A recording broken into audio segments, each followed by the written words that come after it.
I was hurt. I was mad. I was devastated. Yan lang yung pumapasok sa utak ko nung ipinagsigawan ko sa Facebook ang kaharutan ng boyfriend ko at ng quote-unquote kaibigan niya. He was a professor. So his family is begging me to turn the post down. But I won't. I don't have any plans. I do not want to. Sa lahat ng beses kasi na ako yung maldita, ako yung kalaban sa kwento niya sa iba at mata ng pamilya niya, gusto kong makita nila na hindi santo yung kamag-anak nila. Do I have any regrets? Wala. I meant what I said, na pwede siyang magtago sa linyang nagkamali lang ako. Pero alam namin pare-pareho na yung 3 beses, hindi na aksidente. Pinili mo ng magkamali. I am Lorraine, and I chose to expose my ex for having someone else.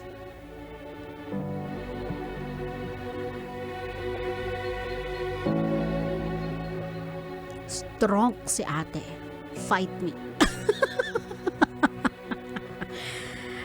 Nako my love, it may not be my cup of tea. Siguro it's not within my personality or hindi pa dumadating sa akin yung ganung katinding galit for do something like that. Pero I don't oppose her decision to do that. Sometimes nailalagay ka lang talaga sa sitwasyon wherein you just don't want to have any control over your reaction. You are in so much pain, you've been enduring yung mga side comments, you've been enduring yung mga unsolicited advice, yung mga criticism ng mga tao sa'yo, hindi ka pumalag, hindi ka nagsalita, hindi ka nag-explain, you weren't even given a chance to explain your side. And right now, you have a chance to show all of them in one big blow na you're wrong about me. I am not the person you say I am. It's someone else. Yung taong hinail ninyo, yung taong nilagay nyo sa pedestal because of his profession. Yung taong sa tingin ninyo laging victim sa mga storyang sinasabi niya sa inyo.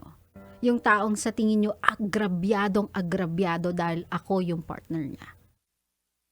Right now is your chance to see who's the real monster in the story. So do I oppose yung ginawa ni Lorraine for putting it out there, yung personal life niya? No. Kasi it made her feel powerful. It made her feel free. It gave her a platform once and for all para i-redeem yung sarili niya. That is what you call a perfect timing. Diba? Perfect timing to show all those people na nag-doubt sa'yo, na prines ka pababa or hinila ka pababa, na dinown yung pagkatao mo, na criticize ka without even knowing you. That was her moment to show all of them that they are wrong. So, does she need to be sorry for taking that opportunity para ipaglaban yung sarili niya? Para i-defend yung sarili niya? To show those people na nanlalait sa kanya kung sino talaga yung nasa maling side? No, she doesn't need to apologize for any of that. Kasi in the first place, hindi yan mararating ng babaeng yan. If the guy did not cheat, if the guy learned to fight for her, if the guy did something to defend her. Sabihin na natin na hindi perfect si Lorraine. Na maybe she has this big of a personality. Yung intimidating kind of personality. Maybe nagkakam siya as strong sa ibang tao. Na in their relationship, siya yung vocal. Siya yung nag-verbalize ng nararamdaman niya. But she did control herself. sa mga oras na kinailangan niyang labanan sana or ipaglaban yung sarili niya sa mga naririnig niyang hindi tama na patama sa kanya. She could have fought for herself. She could have defended herself, but no, she respected the boyfriend.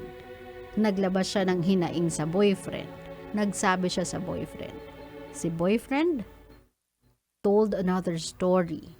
His version of the story to the people.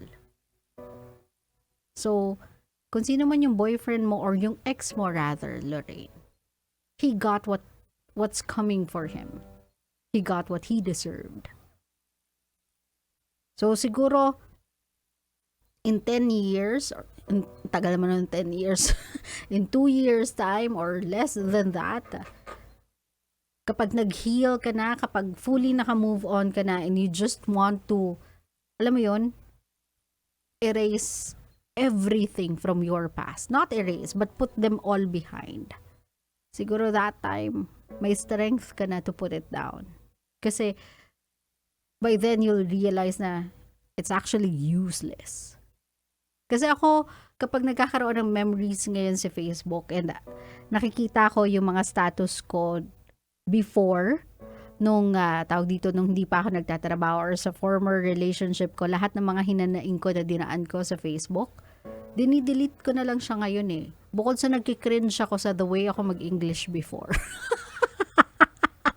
Nagkikringe ako sa kaartehan ko before. Sayang, check ko sana. Huwag mo na i-check, napaka-ano nito ni Boy Pindot.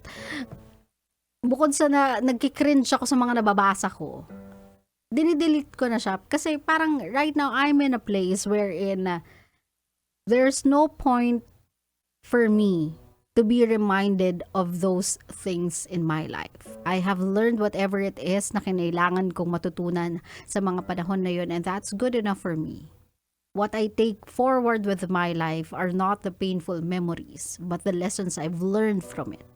Yun na lang yung gusto kong pagfokusan. So, yung mga nakikita kong kaya ko to. Yung nakikita kong mga statuses ko before, feeling ko, na siya, irrelevant today.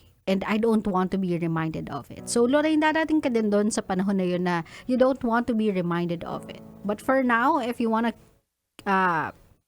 keep the post, if you want na naka-up pa din siya dyan sa page mo for everybody to see, lalo na for those specific person who look down on you, yung may mga sinabi behind your back, or for sabihin na natin, for your ex to see, para mahiya siya sa ginawa niya at sa quote-unquote kaibigan niya.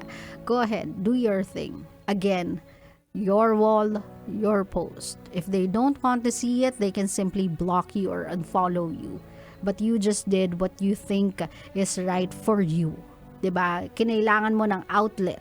And that is the very purpose of social media. Nowadays, it's an outlet, it's a medium, it's a platform for you to express yourself. And yung need mo to express yourself, express your anger, express your pain, express your hate is reasonable, at least in my eyes. They deserve whatever it is that is coming for them.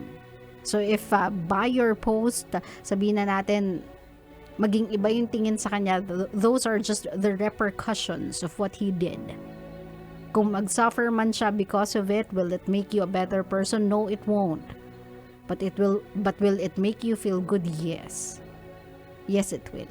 Huwag na natin siyang i-sugarcoat, huwag tayo magpakasanta-santita. Yes, it will make you feel good. Kasi feeling mo, hindi mo man maibalik sa kanya yung same amount of pain na naramdaman mo. At least he has to face the consequences nung mali niyang ginawa.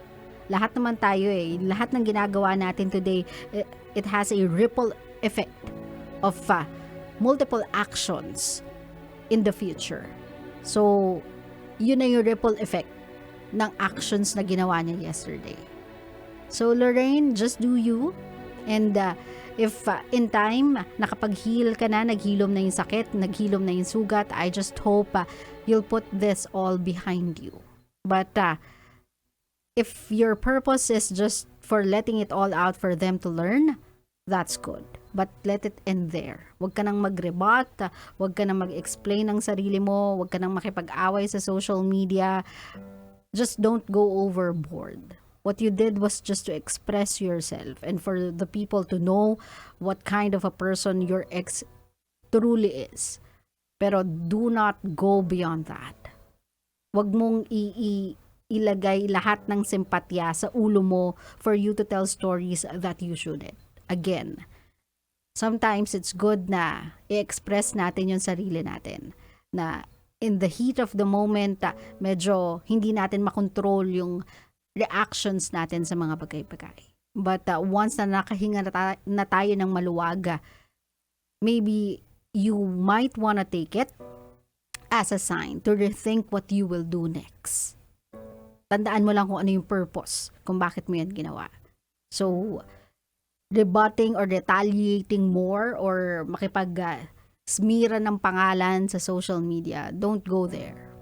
Okay na yan. Okay na yung first blow and if you know na tumama, okay na yan.